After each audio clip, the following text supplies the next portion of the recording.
Anytime a Guidepost has a special event, we think about our close and dear friends to help us out. And today we're honored and pleased to have Dick Novick with us today, who will narrate the tribute to Dr. Peale. Dick is the president of WKIP in Poughkeepsie and is a long time friend of Guideposts. Good afternoon. I'm very happy to be invited back to be part of the Guidepost family. Some months ago, your picnic committee got together and decided it would be fun to celebrate Dr. Peale's birthday with a very special program. The result of frequent meetings is a very condensed version of Dr. Peale's wonderful book, The True Joy of Positive Living, our attempt to portray some of the events in Dr. Peale's life. Now, you probably all know that Senator Joe Biden got in a lot of trouble some months ago by not telling the American public when he was using others' written words. And having some political ambition of my own, I thought I'd state right up from the beginning that we're going back and forth in and out of Dr. Peale's text. Thus, much that I'll be saying are Dr. Peale's words, not mine, not that you couldn't tell the difference.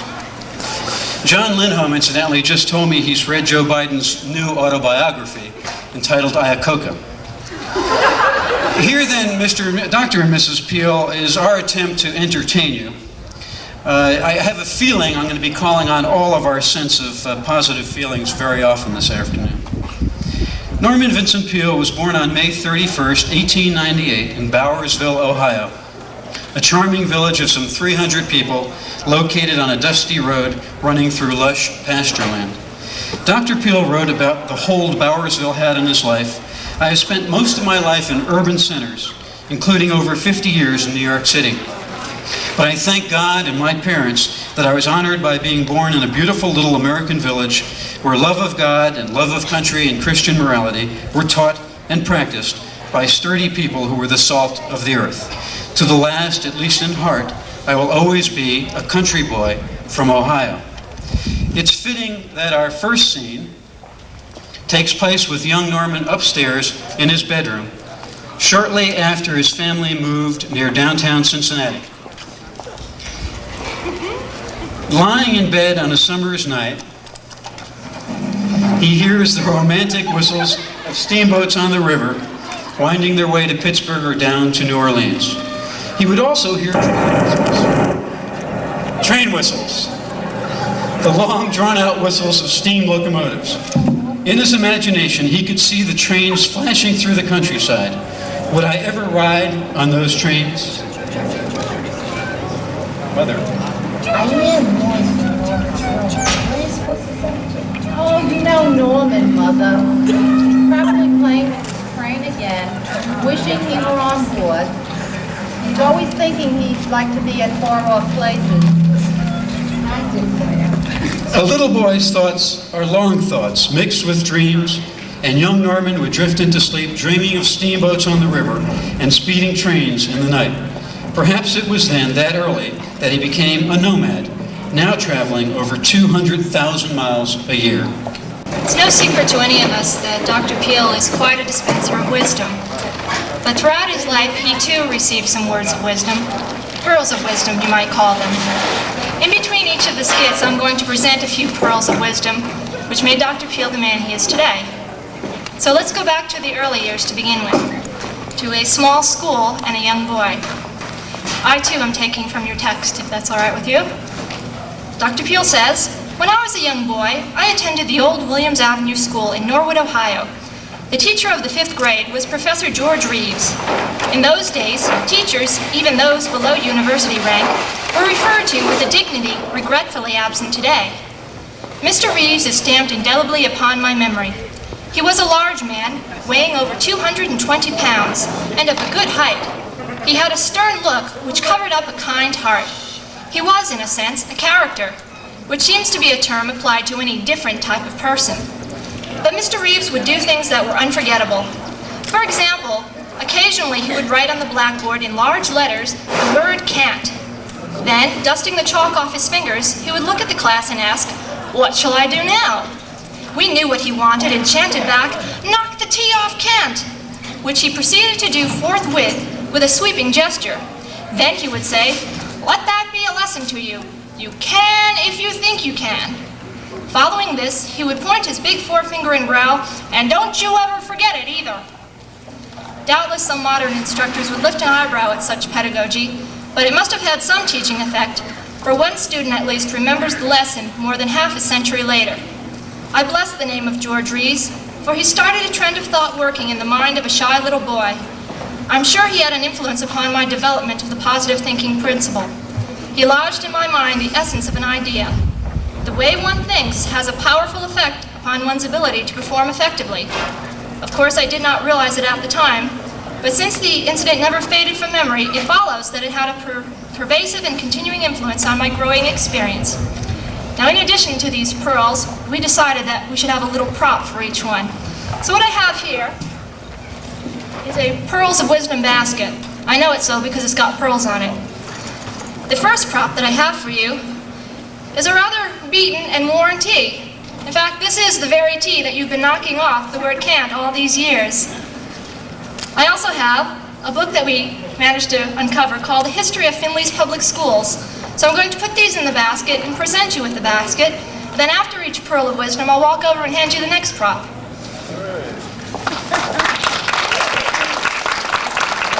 Thank you, Susan. Every year that Christmas did not fall on a Saturday or Sunday, the family went to Lynchburg. On Christmas Eve, the family would gather in the parlor after supper and would decorate the tree with beautiful ornaments, a few of which still hold honored places on the Peale's Christmas tree today. Many gifts were under the tree this night except one. Norman and his brother Bob had dreamed of a bicycle, but their father was a preacher on a small salary, and the bike had to remain in the land of dreams. Mother? Let's go to the train. Maybe Santa Claus something. Maybe on the train. That's a good idea. Mother just said, let's all go down to meet the train from Cincinnati. Maybe Santa Claus forgot to send something, and perhaps it'll be on the train. I could see Mother and Dad hold their breath as they looked towards the baggage car. And there it was, a red bicycle with a light in front. Secondhand to be sure, but to this day and forever, that scene is etched in my memory. Brother Bob and I were happy, but that was nothing compared with our parents. Joy and love were shining in their faces. The year was 1910. The sky, something like this. Well, you get the idea. It's a little like this. A young Norman Vincent Peale looked to his father and said, "Dad, do you think I will be here again when it comes back in 76.1 years?" His father's answer was characteristic. "I don't know, but the length of life is not nearly as important as the quality of life. I really do not care so much whether you will be here, but I do hope you will amount to something before Halley's Comet comes back." Our parents were always telling Bob and me to work and study hard, to be honest and of good character, to be somebody. And along with it, we were adjured to serve the Lord and to help people. We were to be true to the Christian religion and follow Jesus Christ in all things. Well, Halley's Comet did come back, and Dr. Peale not only was here, but made certainly quite something of himself. And we're all very grateful for that.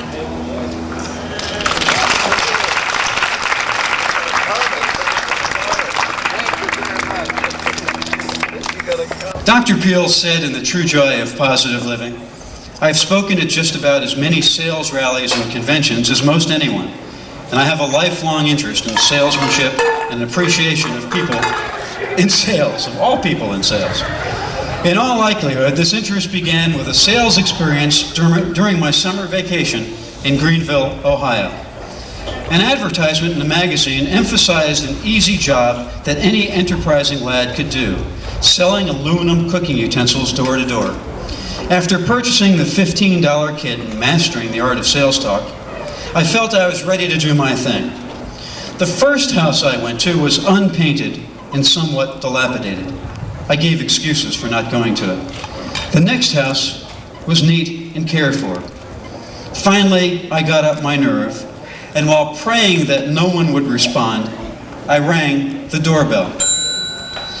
Suddenly, the biggest and most ferocious woman I had ever seen stood before me. I mumbled weakly, No, I don't want her to watch the pants. Now get out! feeling like a complete failure. I boarded the streetcar for home. The next day, I returned to the same area, but chose the next block from the previous day's failure and proceeded to ring the doorbell. This time, a little lady appeared. Hello, ma'am. I'm here to interest you in this lovely set of aluminum cookware.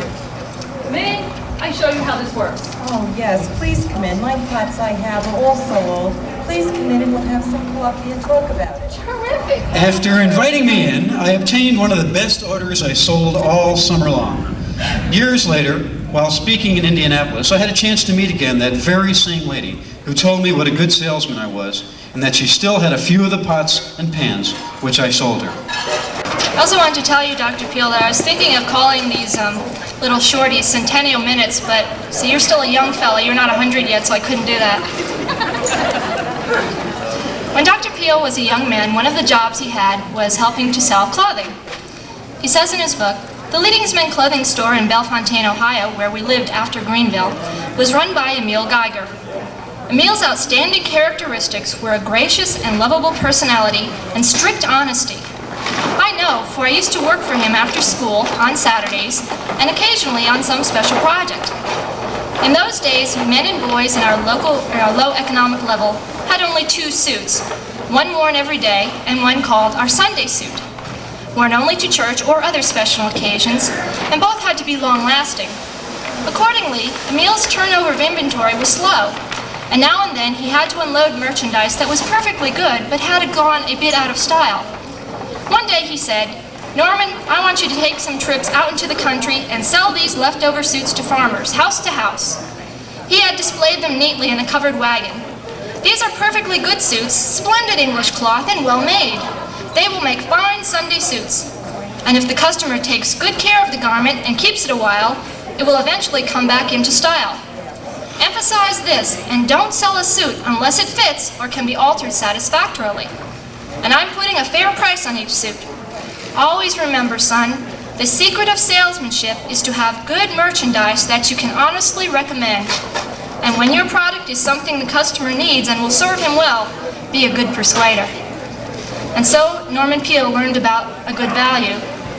We happen to have a representative of one of those early suits. It's still in good condition, although I have to say it's shrunk a little bit after all these years. But we'd like to present you with this.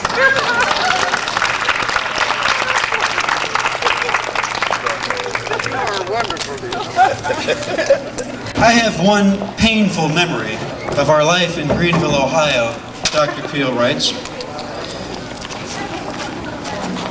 One summer day, William Jennings Bryan arrived in Greenville, Ohio to deliver a campaign speech for the presidency. Everyone was very excited about the occasion. How good it is to be here in Greenville along with you today. Here today, honest, hardworking people. While Bryan was delivering the speech, another boy and I secured a cigar and cut it in half. And I want you to know I'm elected president. Behind the speaker stand, we lit up and puffed away. Our country is still We were having a wonderful time until both of us started to turn green and became deathly ill as Bryan spoke on and on. This is a great country founded on the rights of free religious choice. My lesson was learned, and to this day, I am a non-smoker. As well as learning about the evils of smoking, Norman Peale learned a few things about public speaking rules from an uncle he had named Uncle Will, of whom he was very fond. It so happened that Uncle Will was a powerful speaker. In that pre-microphone era, it was claimed by admirers that the one prize voice that could be heard clearly by 30,000 people at an outdoor meeting belonged to the silver-tongued orator William Jennings Bryan. Before an auction, which was usually attended by thousands from the surrounding countryside, my uncle would test his own voice by having me go farther and farther away and signal at what distance I could still hear him clearly. He had always claimed that he could do better than Bryan, and having heard both, I was prepared to accept Uncle Will's claim. His speeches would move a heart of stone as he described how the lots would have homesteads on them in future years. First, little children would play under the trees, but in the evening time of life, the owners would be walking under giant oaks and maples. The prices at which these lots went would be bargains at present values, and they did cause the development of some fine subdivisions. Traveling with Uncle Will and working with him provided a growing experience. If you want to be a public speaker, he said, rule number 1 is to be heard clearly. Rule number 2 is to articulate so people will know what you're saying. Rule number 3 is to have something worth saying. Rule number 4 is to be honest, completely honest. Rule number 5 is to give good value in what you are selling or advocating. Rule number 6 is to appeal to the mind, the heart, common sense, reason, and emotion. If you are going to be a preacher, he added, stick around with me a while and you'll know how to keep your church filled up. I protested his assumption that I would be a preacher, but he waved it off. I know you, he would say. It's no secret to us that Dr. Peale is an outstanding public speaker. The prop that we have is something that your audience would have needed had you not followed your Uncle Will's rules. What I have here is a box of no-dos, a pill that people take to try and stay awake. They've never needed it when they come to hear you.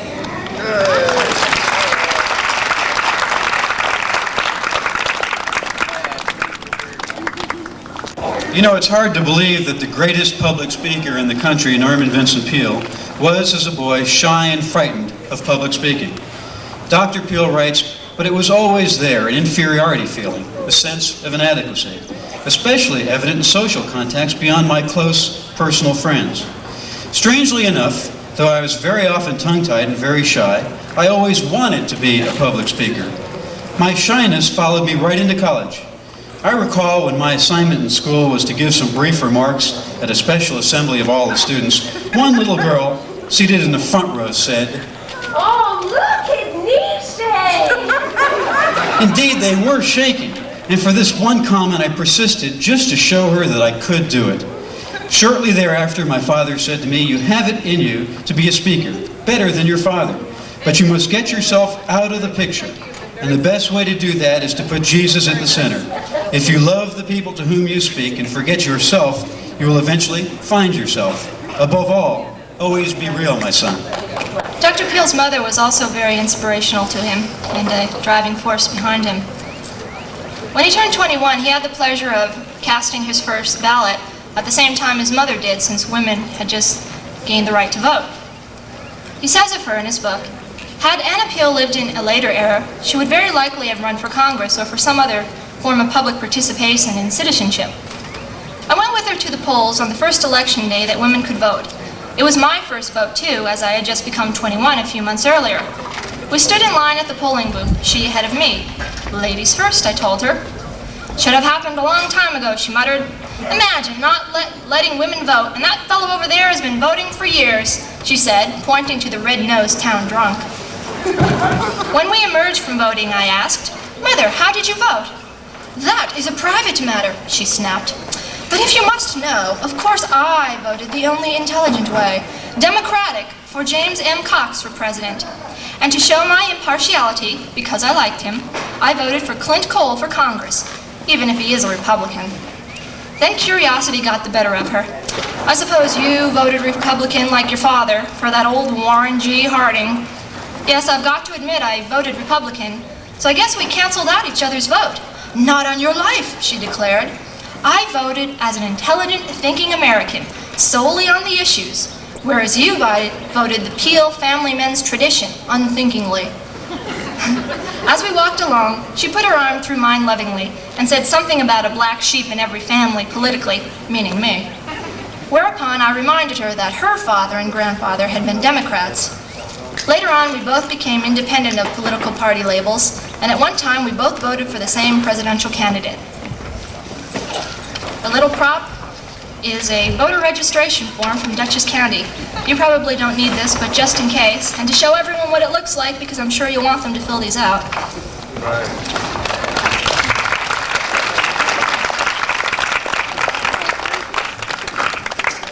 Moving right along, we now join Dr. Peale as a student of theology at Boston University. Some of the young ministerial students had student pastorates, and in the second year, Dr. Peale applied for a church when one became vacant. Some days later, the Methodist bishop in charge offered Dr. Peale his choice of 2 churches. One was in a picture-perfect condition in a small Massachusetts community. The other in a Rhode Island cotton mill town with a congregation engaged in more infighting than the bishop had ever seen. Whoever goes to lead this congregation will either break or grow, the bishop said. Dr. Peale, of course, chose to take the difficult assignment in Berkeley, Rhode Island, and is shown here arriving at the parsonage.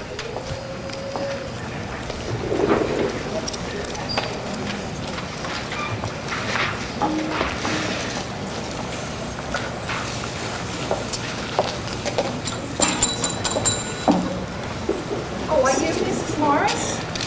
Indeed I am. Who are you, lad? Well, I'm your new minister. Oh, poor lad. Come in and have a cup of tea. Thank you. And how do you do? I'm Arthur. Oh, how do you do? I'm pleased to meet you. Very nice to see you. Thank you.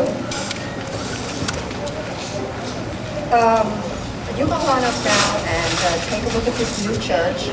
You have to go next door to Mrs. Fowler to get the key. She has a sharp tongue, but don't mind her. She has a very good heart. While you're gone, I'll make up your bed for you. You'll be eating breakfast and dinner with us until I can find out if you can take care of yourself. Oh, thank you very much. Emma.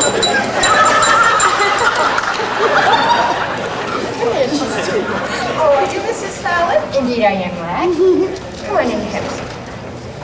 Well, I'm your new minister. I'm Norman Vincent Peale. Oh, I'm pleased to meet you, Norman. How are Thank you? you. Fine, thank you. Well, I suppose you want to stay for the church. Well, I'll give you one, lad, but the other I can move myself. Oh, well, okay. That's fine. Thank you. Well, you have a long way to go, lad. Lord be with you. Oh, thank you very much. He doesn't look as though he has enough sense to come in out of the rain.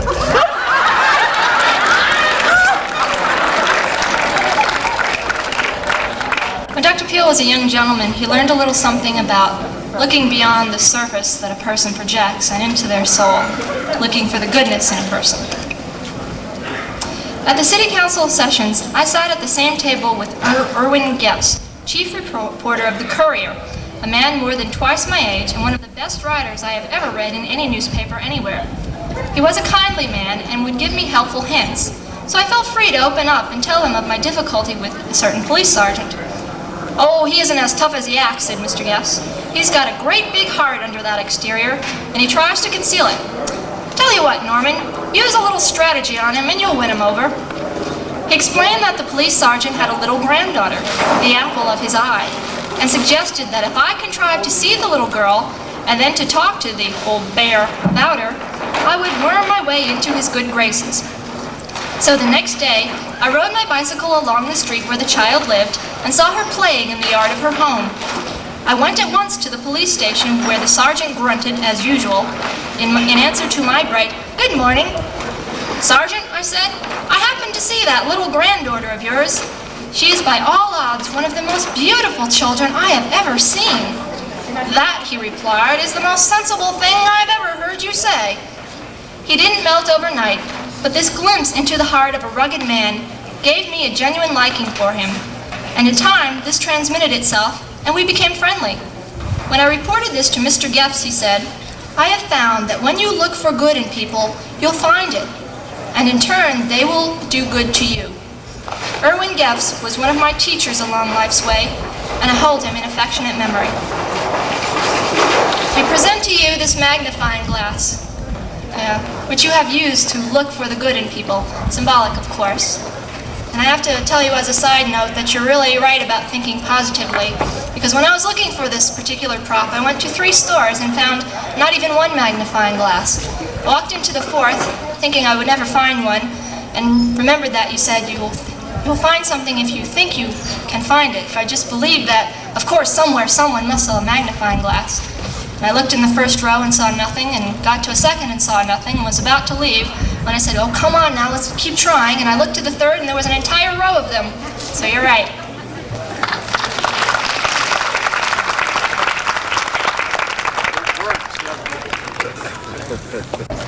Berkeley Methodist Church, Dr. Norman Vincent Peale, my very own church. Oh, bring on the troubles. The Lord will be with us and help us. This will be a great church. An incident in this very church in Berkeley, Rhode Island, got me an immortality of sorts. At least it was still remembered when my son John Stafford Peale, also served the church as a student pastor. Actors, actresses. An incident in this very church.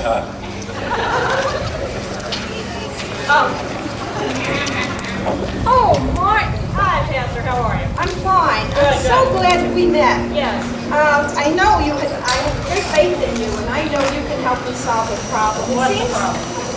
It seems that in the church we have a kitchen facility, but we have no toilet facility. Oh. Can you possibly give us a solution? Do you have anything? Well, Pastor, just so happens I'm closing down one section of the mill, and there's a good freehold privy there that you can have yourself. If you can get some good church-going guys to help you move it. Come on. Okay, we'll go. We'll get them rounded up.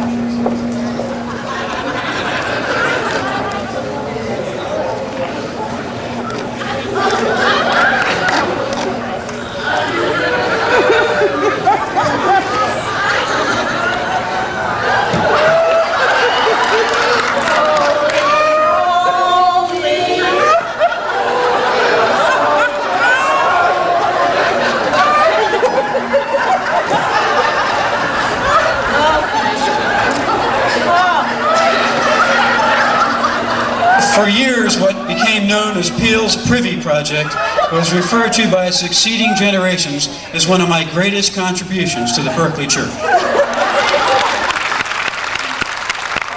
During his newspaper years, another fine newspaper man gave Dr. Peale this bit of advice on writing well. It was on how to write a newspaper story. He took a pencil and put a dot on a sheet of paper. "What is that?" he asked. "A dot," I replied. "No, it's a period, the greatest literary device known to man. Never write over one, and use as many as you can. Write in short, fast-paced sentences." Then he posed a question. "Up at the university is an erudite professor, while down in the street is an uneducated but literate ditch digger. To which of them will you write?"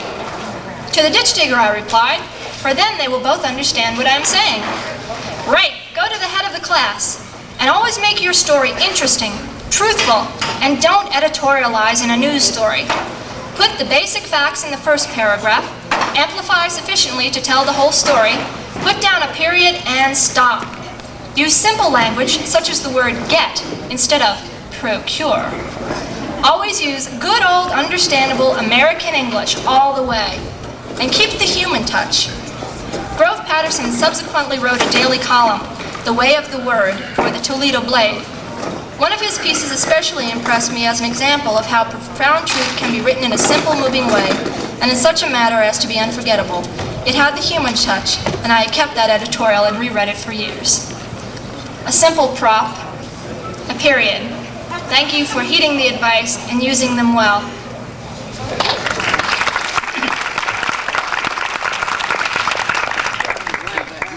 Dr. Peale wrote, "The greatest thing that happened to me in Syracuse, indeed the greatest thing that has happened to me, period, was my marriage to Ruth Stafford. The girl I had seen in the church doorway, the one I had instantly known was for me." Our wedding took place in the University Church on June 20th, 1930 at 4 o'clock. Guests packed the church to more than its capacity, and hundreds stood on the church lawn waiting for the bride and groom to emerge following the ceremony. As we passed down the aisle together, Ruth on my arm, I whispered, "Just think what a collection we could get out of a crowd like this." I also directed my bride's attention to the tears being shed by the young women present at their having failed to capture this groom. To all these remarks, Ruth responded, "Be quiet. The groom is a very secondary person at a wedding." Following the wedding reception, given by Chancellor and Mrs. Flint in the Chancellor's mansion at Syracuse University, Ruth and I took off in the glittering twilight of that memorial June day to start on our long life together. For the first night of our honeymoon, we had reserved a room in the old Cooper Inn at Cooperstown, New York, because the next day I had a speaking engagement at nearby Cazenovia Seminary. I was to deliver a commencement talk where my young brother Leonard was a member of the graduating class.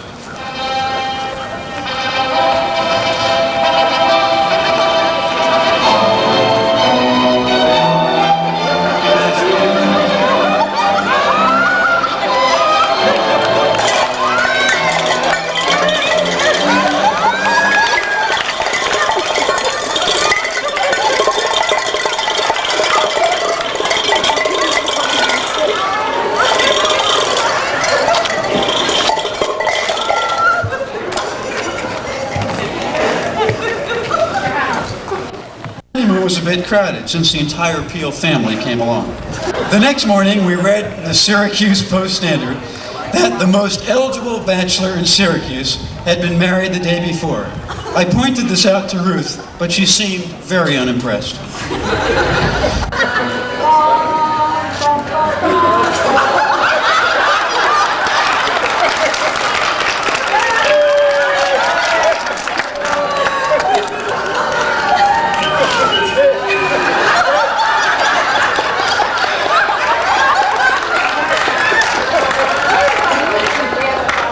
So following the wedding dinner at Syracuse, we drove away in the gathering twilight down Route 20, one of the most beautiful roads in the Empire State. Right.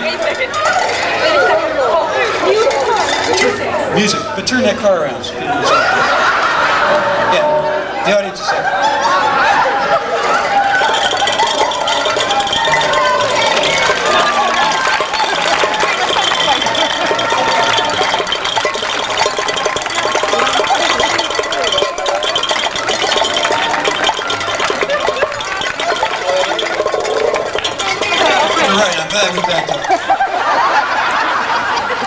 Okay, now. Weeks of rehearsal, look what happens. It all breaks down. Are we ready for Friends in Syracuse? Thank you. Friends in Syracuse, Dr. and Mrs. Markham, owned a charming house in the North Woods area near Fifth Lake in the Adirondacks that they kindly put at our disposal. We had picked up a newspaper that headlined the escape from Auburn State Prison of a desperate criminal who had been jailed for murder. It was thought that he was in the North Woods. Everyone living in that area was warned to take extra precautions because the murderer was armed and would not hesitate to kill again. After my bride, who was and still is a top-notch cook, had prepared a meal, we settled down to bed.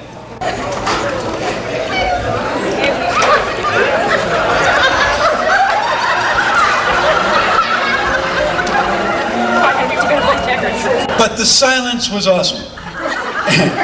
And the thought that the lurking murderer possibly being in those very woods did not add to my peace of mind.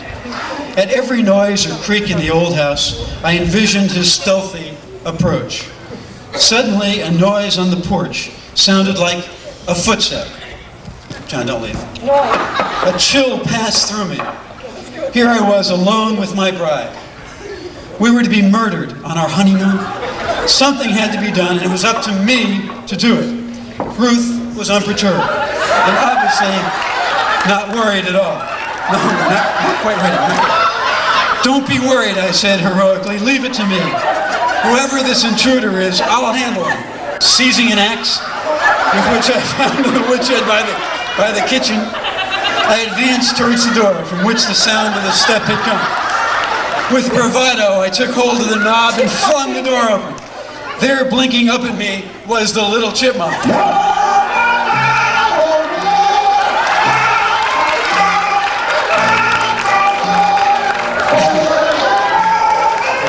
After one look at my formidable appearance, it scampered off in the trees.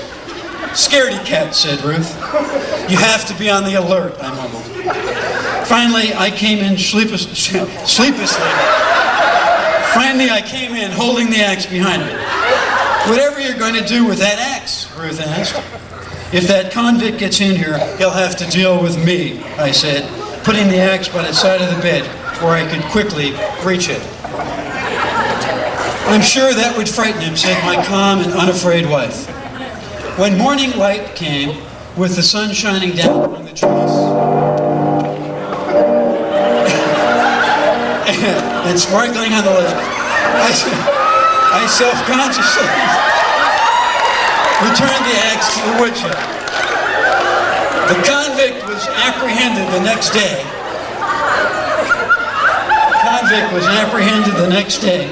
Hundreds of miles away from our Northwoods honeymoon cottage.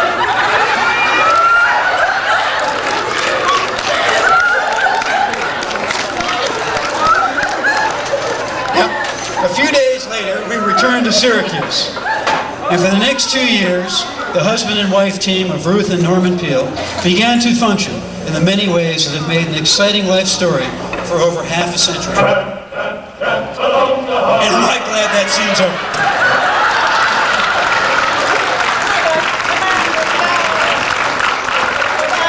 During those next few years, Dr. and Mrs. Peale faced many challenges, particularly in the various churches that they served. One of the churches, in fact, was very much in debt.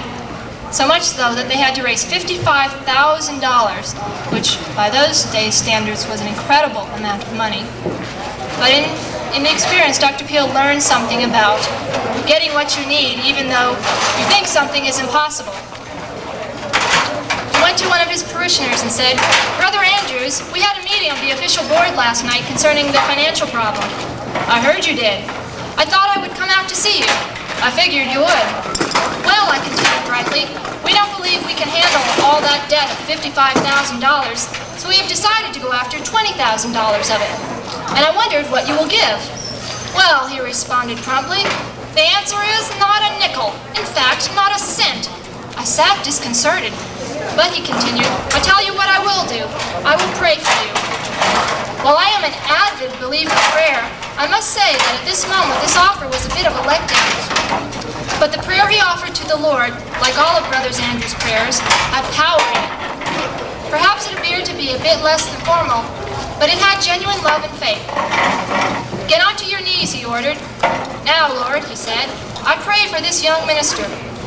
What he doesn't know about people would fill a bucket.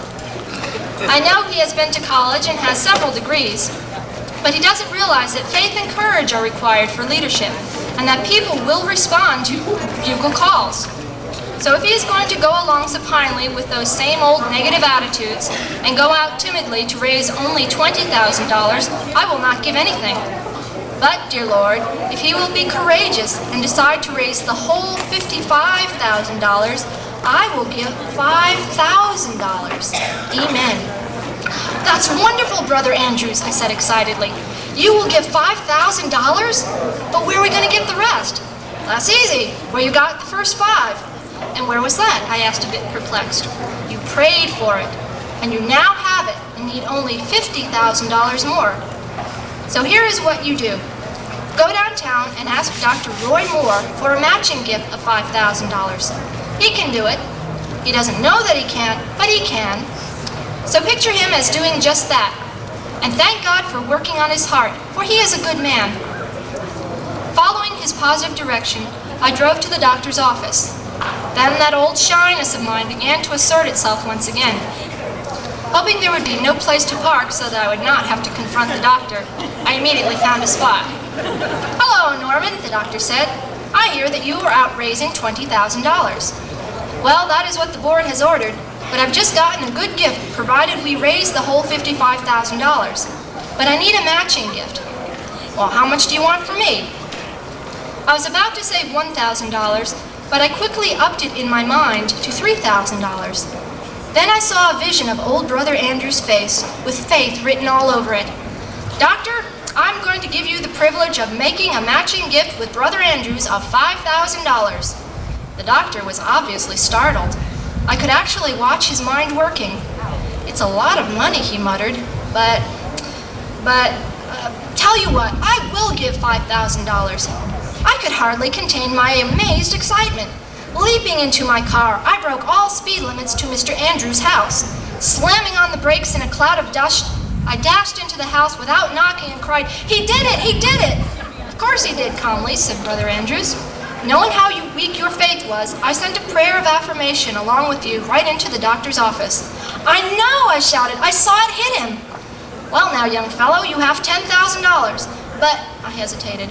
Oh, I know, interrupted Brother Andrews. You are already wondering where you are going to get the remaining $45,000. And the answer is the same, where you got the first 10. Namely, by praying for it, by believing in your mission, by knowing that God makes a way where there is no way, and by our getting out there and asking for it. So it went. With the always present help of the Lord and the support of some dedicated Christians, the wonder-working power was put back into a great church. Very simply, this card says, "The Lord is my shepherd, I shall not want." Attached to it is a single dollar bill, this representing that entire experience of doing something you thought was impossible.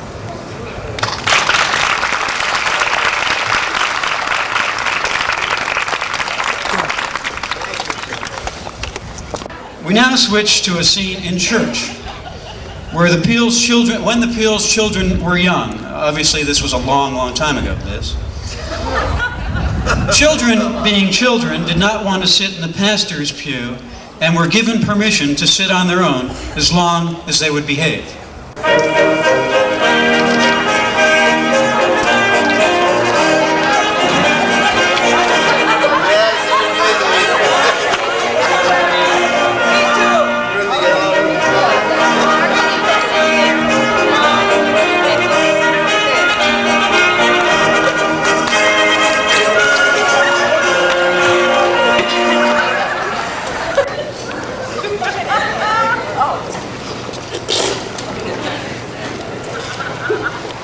A right mental attitude brings success.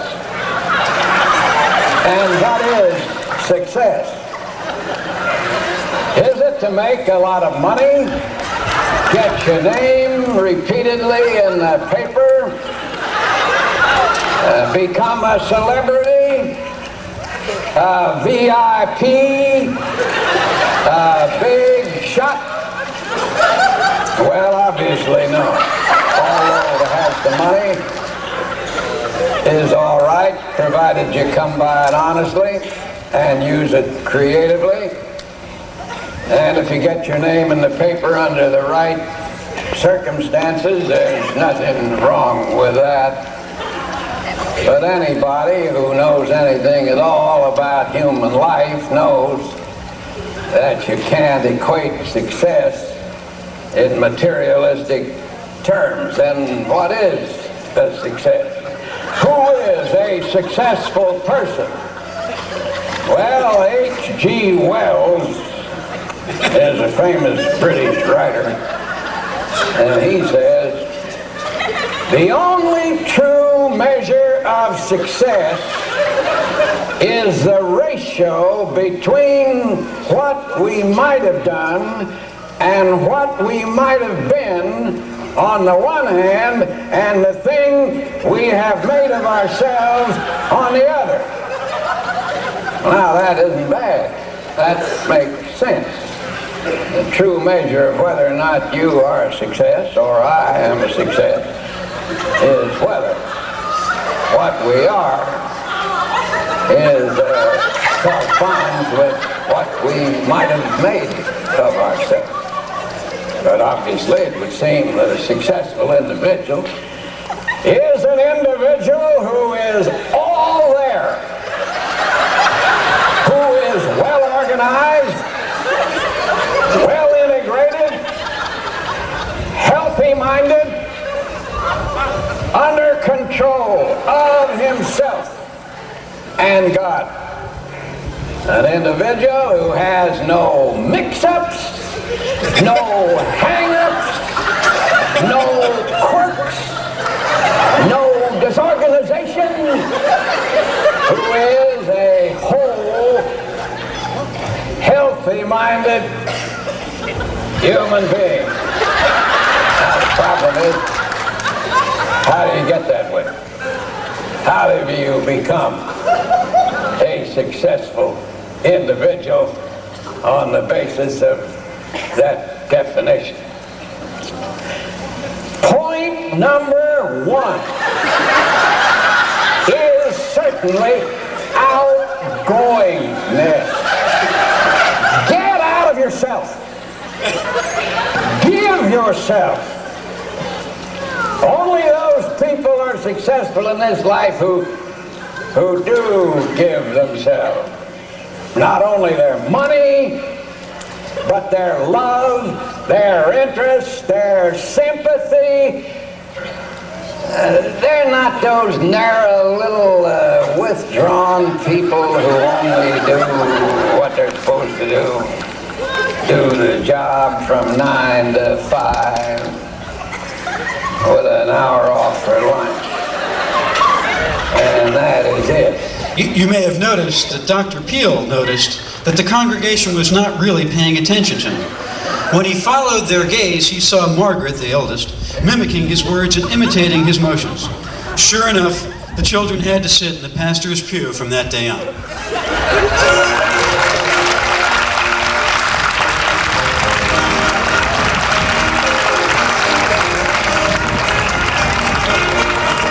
Another of the churches at which Dr. Peale was pastor for many years, the Marble Collegiate Church, started out as a very troubled church. And Dr. Peale in the early years had some severe doubts about it. On a trip to England, he and his very influential and inspirational wife, Ruth, discussed the matter, and she was quite frank when she spoke to him and said, "You are not only my husband, you are also my pastor. And in the latter department, I'm frank to say I'm becoming increasingly disappointed in you. I hear from you from the pulpit talking about faith and trust in God's wondrous power, but now I hear in you no faith or trust at all. You just whine your defeat. And to put it bluntly, what you need is a deep spiritual experience. You need to be converted." "I have been converted," I expostulated. "Well, it didn't take," she snapped, "so you had better really get converted." We sat in a deep silence, broken finally by her statement that she was not going to leave that bench, nor was I, until I had found the Lord in such depth that I became a remade person. "How do I do that?" I asked meekly. "You, a pastor, asking how you do it," she commented. "Tell the Lord you are totally lost, without strength, that you have no power within yourself, and that you are humbly throwing yourself on His divine mercy, and that you are asking Him to change you now." She took my hand in a strong grip. "Ask Him now aloud, and I am praying for you too." So, in a stumbling sort of way, I confessed all my weaknesses, entreating the Lord to come to me, defeated as I was. I kept repeating this, surrendering, self-giving, and I prayed with all intensity. And the prayer was answered instantly. I began to feel warm all over from the crown of my head to my feet. Joy such as I had never known welled up within me, intermingled with tears. I laughed and cried. Leaping to my feet, I paced up and down excitedly. "It's wonderful," I cried. "Wonderful, glorious. He has answered me. He is in my heart, my mind. Nothing can defeat me now, not that church or anything. I want to get back to work. We are going to have a wonderful time from here on in." So I talked after my newfound tremendous experience of God. "Tell you what," I said. "Let's get going back to New York right now to tackle that job with power. We don't need any more vacation." Ruth said with mock despair, "Oh my, I've gone too far with this." But she, as excited as I, went to pack it at once, and a thrilled young couple were soon on their way back to dismal old 5th Avenue and 29th Street. But it was no longer dismal, for we saw the problem in a different spirit and through new eyes. Sure, there were lots of difficulties, but never again was I really down, and that old deteriorating church became filled with new life and faith, and joy and power and people. And from the bottom, it started up a strong upward movement towards the top, where it has been ever since. In such manner does the good Lord work when given the chance to take over in life, especially when the subject has such a strong, believing, wise, and loyal wife. I conceived the idea that if people were not coming to church, I would go to the people. So I accepted every invitation to speak that came along, at service clubs, community gatherings, commencement exercises, sales gatherings, fundraising events. I didn't preach a sermon, but always emphasized the fact that each person could become greater than he was through the higher power. And very gradually, the church began to fill with eager people, and has stayed full with overflow congregations for more than 40 years. But it took a long time to accomplish this, and the lesson is, never give up, no matter how tough the job may be. This is a picture of Keswick, England, where the previous conversation took place. It had a very powerful effect, and we're all very glad that it happened.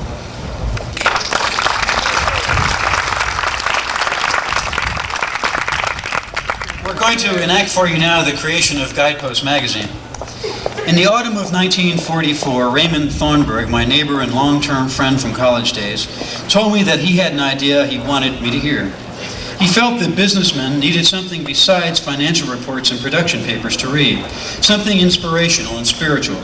He thought it might be a good idea to develop a spiritual letter service to reach the desks of businessmen on a Monday morning to help them start the week in a positive spirit. Ruth and I liked the notion. Sometime later, I attended a dinner party. The guests were Lowell Thomas, J.C. Penney, Captain Eddie Rickenbacker,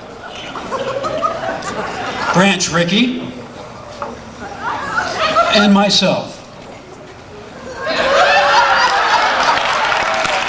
During a Sprady conversation, the suggestion was made that this country needed a new and different type of publication. One that would not run down our system of free enterprise, but build it up instead. One that would show by true stories how faith helps people in everyday life. It would be designed to motivate American youth to be what they could be, that the sky was the limit under the American way of life. It would stress the fact that if a person thinks positively, is of good character, works hard and practices his or her faith, that individual could develop creatively. The assembled group became very excited. They elected me editor and told me to go out and start this publication, which became, of course, Guideposts.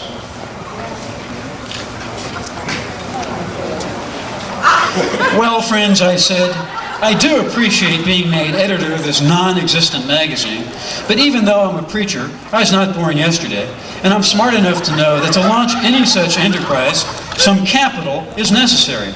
Since I know all of you to be very well fixed, I'll pass among you to receive your contribution for the starting of this publication.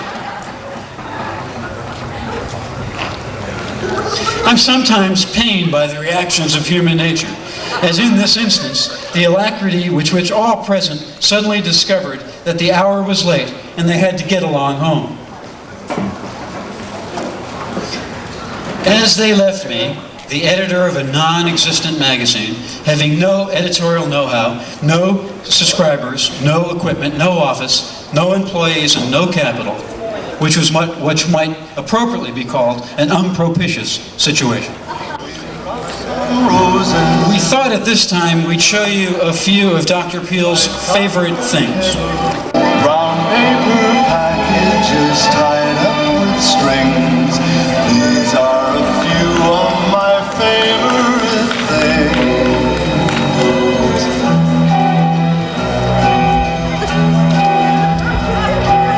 Cream-colored ponies and crisp apple strudels, doorbells and sleigh bells and schnitzel with noodles, wild geese that fly with the moon on their wings.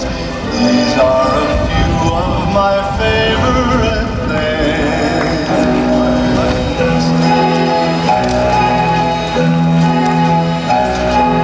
Girls in white dresses with blue satin sashes, snowflakes that stay on my nose and eyelashes, silver white winters that melt into springs. These are a few of my favorite things. When the dawn lights, when the bee stings, when I'm feeling sad, I simply remember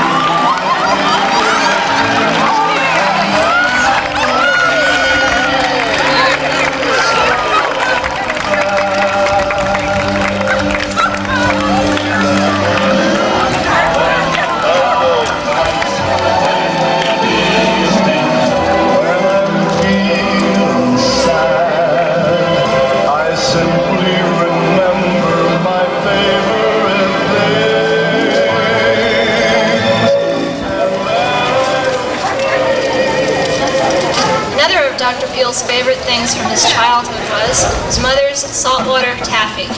So here's a pearl on childhood memories. When I was a boy, every Christmas was wonderful, but one stands out in memory. To begin with, Mother started making candy. There wasn't much bought in candy in those days, except maybe the licorice, lemon, and chocolate drops that you bought at the grocery store.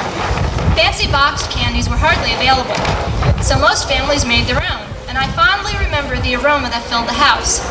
Mother laid out the pieces of freshly made candy. Then we all helped dip them in melted chocolate, maybe dropping a nut on top of each. Some pieces were green, others were yellow, and so delicious that even now I find myself longing for a taste satisfaction that no modern machine-made packaged candy can supply. But such is adult life that the thrills of childhood are elusive in recovery. I once read a letter written by an old man to the editor of a newspaper. It stated that in his childhood he had eaten peaches from a tree that grew by a brick wall in the yard of his family home in Troy, New York. He had never forgotten the taste of those peaches, and now in old age he would love to have one of them again. Did the editor perhaps know where such a peach could be found? The editor replied in an editorial that speaks to all who wistfully look back on childhood's exquisite joys. Better enjoy those peaches in memory, for even if you could go back and pick a peach from the very tree, something would have gone out of the taste that it had when life was fresh and new. Just keep it enshrined in the sweet taste of memory. So it is with the aromatic candy my mother made in childhood's happy hour. What fun we had at Christmas with all the neighbors in for a taffy pull. Plenty of candy disappeared right then and there, but lots of rich-looking pieces were cut off with household scissors and laid out on the cleanly scrubbed table. No taffy I've eaten since compares with Mother's Christmas taffy. Well, obviously we couldn't get you some of your mother's taffy, but we got you some of today's.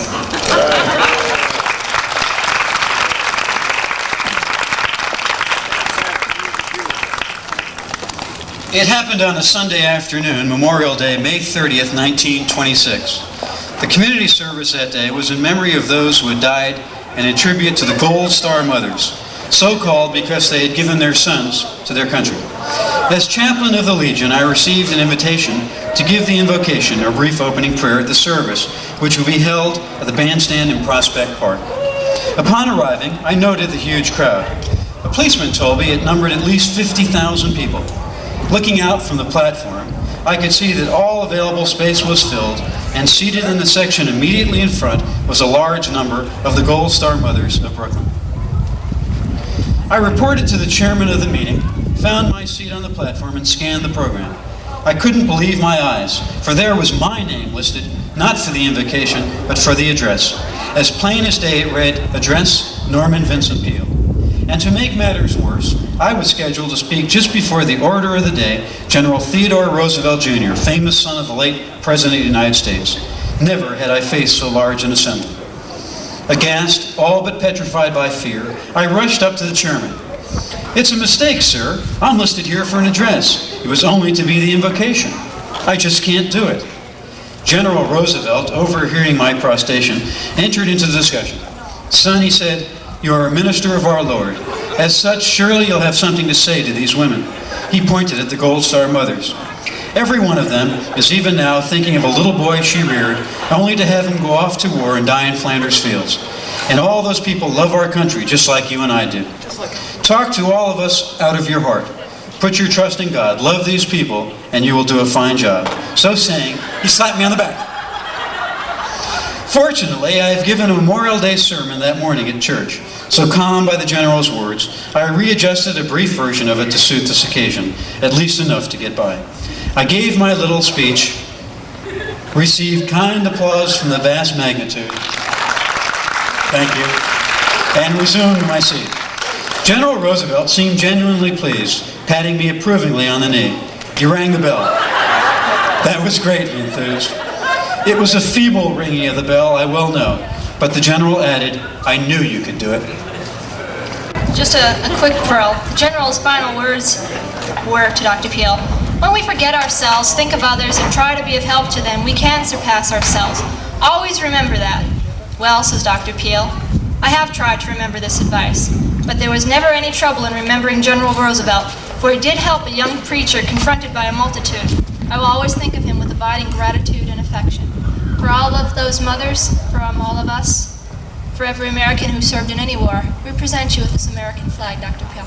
And thank you for speaking tonight.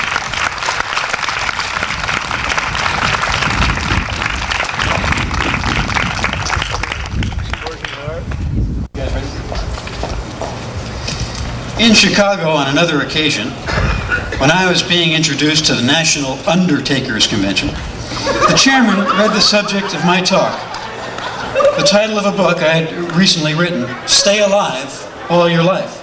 This also seemed to cause considerable merriment in the audience.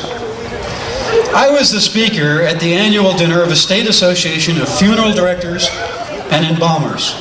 They had sent instructions that it was a black tie affair. Accordingly, I arrived in the anteroom off the main ballroom where the head table guests were gathering, the leading undertakers of the state. All were attired in black tuxedos and black ties, and each had a white carnation pinned to his lapel. It only remained to have a white carnation affixed to my lapel. This job was assigned to a lady undertaker, a charming, though somewhat diminutive woman. It was with some difficulty that she got the flower into my lapel from a standing position. Nor was she all that dexterous, for she stuck her thumb with a pin and also rammed a pin into my shoulder. Finally, in complete exasperation, she said, "I could have done a much better job at this if you were lying down."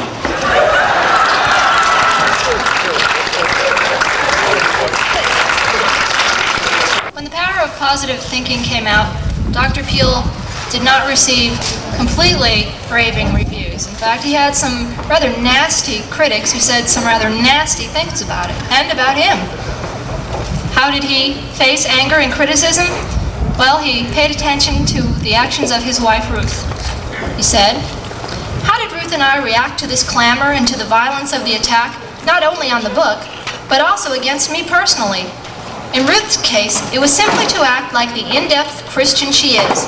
She sat on boards and committees of the National Council of Churches, where the Methodist bishop also served. Her method was simply to pray that she would remain quiet, calm, and unemotional. Indeed, that she would be sincerely friendly. After the nasty Red Book article attack, she knew she must pray when she had met the next bishop. Her attitude would be of love and not of hate. Ruth well knew that others were watching her reactions, and of course she understood that some of them shared the bishop's antagonism. Through it all, though deeply wounded, she conducted herself with dignity, forbearance, and love like the great Christian soul she has always been. I was immensely proud of her, and of course she was a tower of strength for me. I must admit that Ruth has greater control as a Christian than I, but I too have always believed that the Christian way to confront hatred is with love, to turn the other cheek, certainly not to fight back or even answer in kind. I sat down and reread The Power of Positive Thinking word for word. I found nothing in it but plain, traditional, fundamental Christianity, the kind taught me from childhood. True, it was written in a simple, direct, perhaps newspaper style. In this I had also been trained. It was written for the purpose of showing how our Savior, Jesus Christ, could help people live better lives. It told how Christ had helped me and how He would help any needy person. The best thing to do about criticism is to control anger. Study yourself and ask, is it valid? If you decide it is, then correct yourself. If it isn't valid, then the best possible procedure is to rise above the criticism and not stoop to recrimination. We have here cards numbered 1 to 10, because you've often heard it said when you're very angry to count to 10 before you utter that sharp word. You obviously took that advice from your wife. And we give you the cards.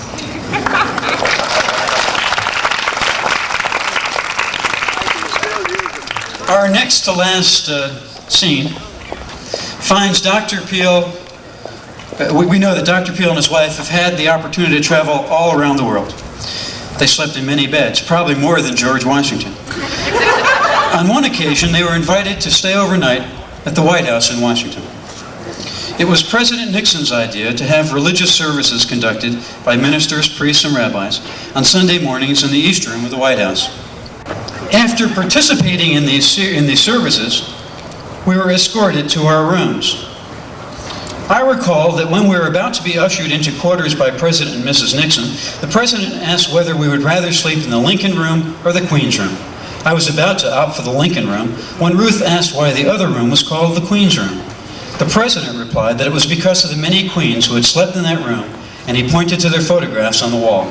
Queen Elizabeth II of England, the present Queen Mother, Queen Wilhelmina of the Netherlands, and others. I tell you what, he said, we'll have Queen Ruth with us tonight, so you'll sleep there. And so we did. Do you know something, I said to Ruth? A country girl from Iowa and a country boy from Ohio, two preachers' kids from humble parsonages, are actually sleeping in the Queen's Room in the White House. Isn't that something? Our final pearl of wisdom has to do with aging. One day I ran into another old friend, Bishop Fulton J. Sheen, when he was along in years, and I was struck anew by his dynamic quality. "My, but you look good," I exclaimed. Whereupon he asked with amusement, "Did you ever hear the 3 ages of man?" "What are they?" I asked. "Youth, middle age, and my, but you look good." Bishop Sheen's secret was that he was always fascinated by the world, and he loved people and kept his good humor. From my own personal experience, and that of others as well, I became convinced that there definitely is both psychological and physical creative power in thought and in faith. This power depends upon the intensity of the belief and of the individual. I have here a mirror, so that if you ever have any moments of doubt, you can look in this mirror and say to yourself, "Norman, my, but you look good."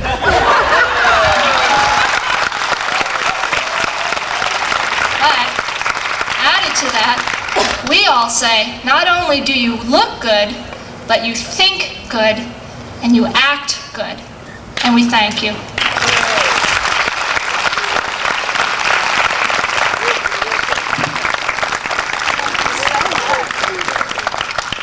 On Monday, March 26, 1984, Dr. Peale received a very special phone call while on a West Coast speaking engagement from his secretary, Doris Phillips. "Norman, I was just notified from the White House. President Reagan has just chosen you to be the next recipient of the Presidential Medal of Freedom. Congratulations." Indeed, on March 26, 1984, the Presidential Medal of Freedom was awarded to Dr. Peale at the White House. This is the highest award the President can confer on a civilian. The citation reads, "With a deep understanding of human behavior and appreciation for God's role in our lives, Dr. Norman Vincent Peale helped originate a philosophy of happiness." Through the American Foundation of Religion and Psychiatry and his many books, Dr. Peale became an advocate of the joy of life, helping millions find new meaning in their lives. Few Americans have contributed so much to the personal happiness of their fellow citizens as Dr. Norman Vincent Peale. Most recently, as we all know, on May 27, 1988, the Center for Positive Thinking in Pauling, New York was dedicated. The center will house Dr. Peale's sermons and speeches, his literary works, and a memorabilia collection. And that, ladies and gentlemen, is our very condensed version of Dr. Peale's autobiography, The True Joy of Positive Living. It's been a true joy to perform it for you. It's been a true joy for the staff at Guideposts to be part of this wonderful undertaking called Guideposts. And all of us wish you, Dr. Peale, a very, very happy birthday. Could you all join us in singing Happy Birthday, please? Happy birthday to you. Happy birthday to you. Happy birthday, Dr. Peale. Happy birthday to you.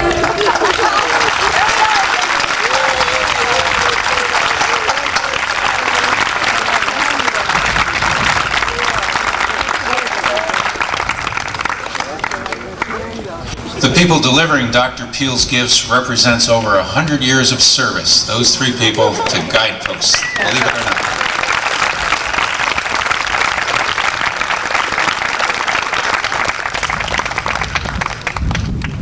First things first, the birthday candle.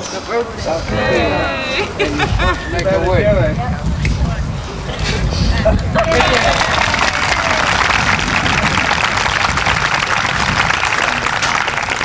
Now we'd like to have Dr. Peale open his gifts right now. If I was more experienced at this, I could do it faster. Should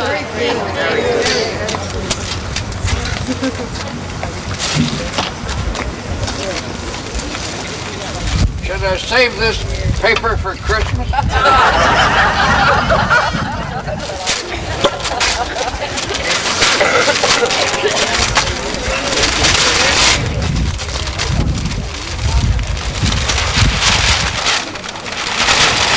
Seems to be cardboard. You can save the cardboard too. Sure.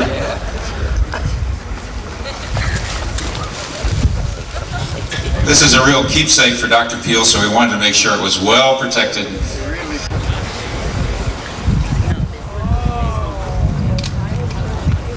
This is a picture of Pauling, New York. In this scene is the building where Guideposts was first located. It's upstairs over a grocery store. We came across this by luck. We were told by a little birdie that Dr. Peale's, one of his favorite local artists is Ned Reed from Pauling. So Ned painted this, and he just happened to have this with the old Guidepost building. It's called the Palmer Building. So we thought that whole picture has some real significance to our origins.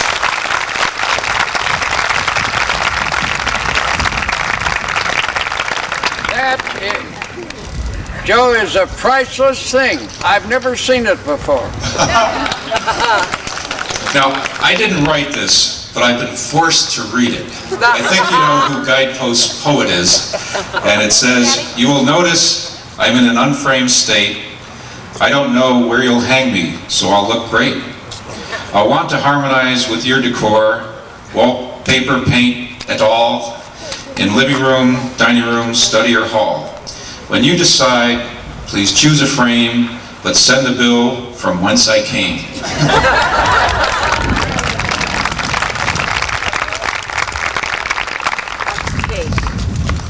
Oh, yes, the cake.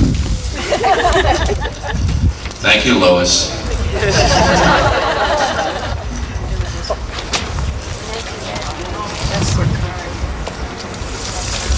Oh, this is wonderful.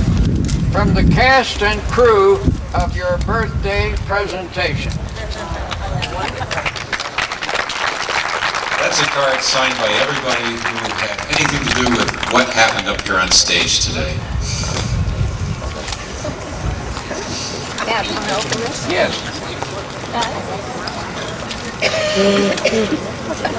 Who tied this up? I didn't have anything to do with that one either.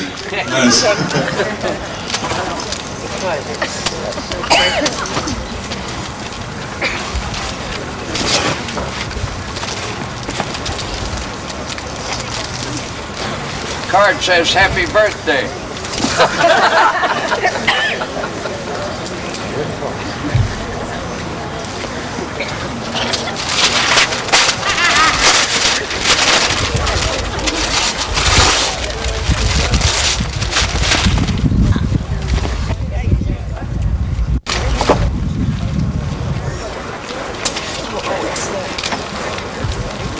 What Dr. Peale is opening, it sounds like we're at a golf game here, doesn't it? What Dr. Peale is opening. This is an actual copy, not just the front page, but a full copy of the Washington Evening Star, dated May 31st, 1898.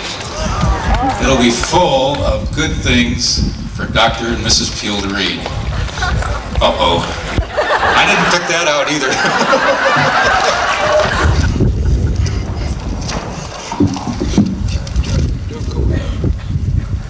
Joe, I'd just like to point out that this gift is one which I will always cherish.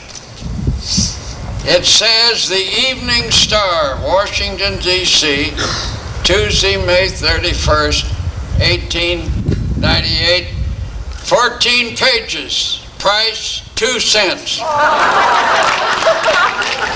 And the first headline in the left-hand column is appropriately, "Onward is the Word."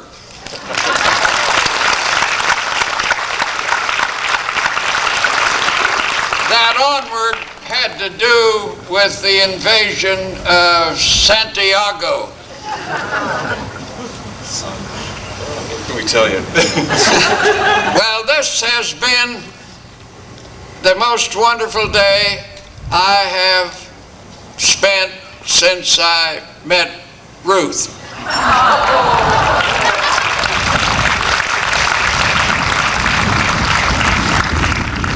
And since Lizzie was born. And since she married John Allen.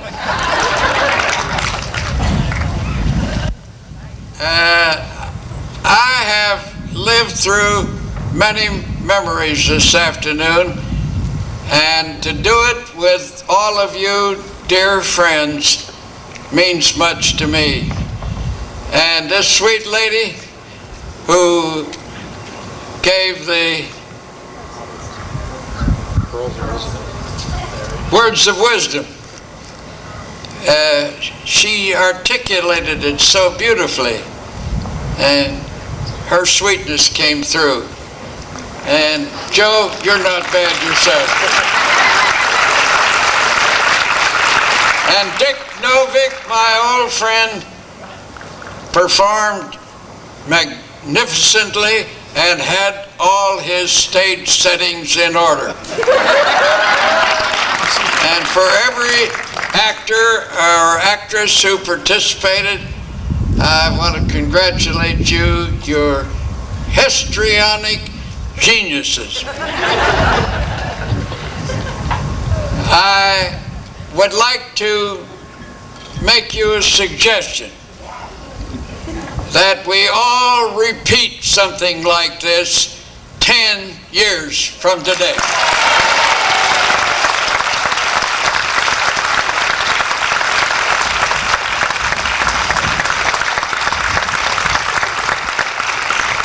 I love you all. God bless you all, and thank you all.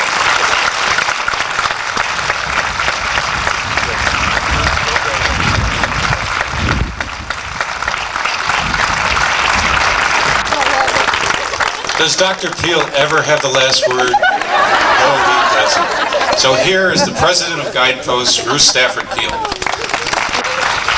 I think after all of this, we ought to take him down a step or two. The program this afternoon has certainly revived many memories, and I'm going to give you one or two asides. It is true that his mother and father and younger brother, after that commencement address, went with us on our honeymoon. When they were ready to leave us in the city of Utica, first Mother Peale started to cry. Then Father Peale started to cry. Then Leonard started to cry. Then Norman started to cry. And I could hardly wait for them to leave.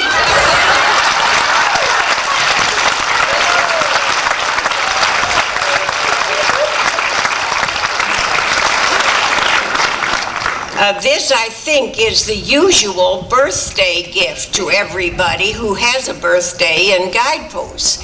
And it always has a certain check in it. You're all familiar with that.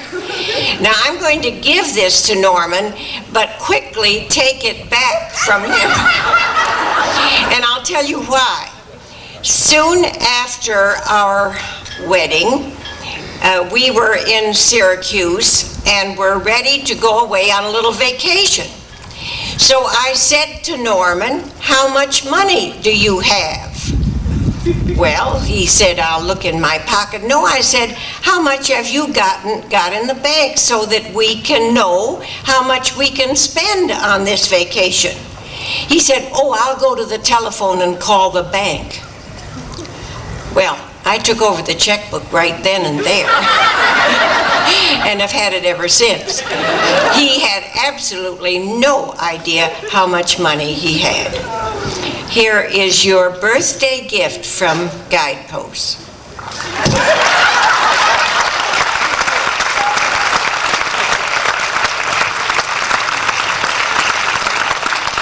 I guess nobody goes back to work today, right?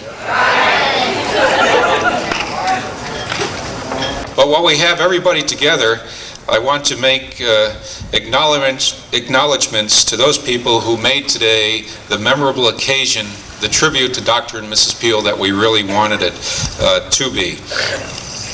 There's no better place to start than with the Peales for developing a worldwide ministry that we could be part of, one that has positively affected the lives of millions, including ours. Thank you very much. We're most grateful.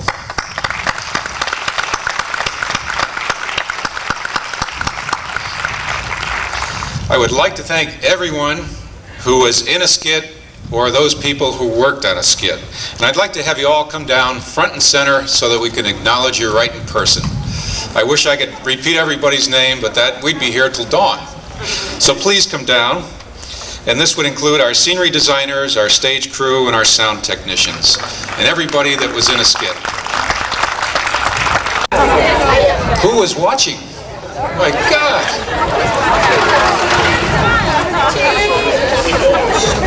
Let's hear it for the energy and the talent that went into this program today.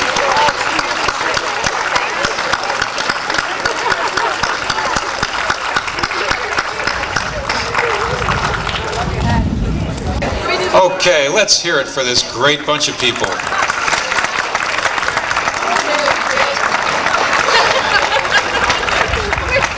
We'll see you in 10 years.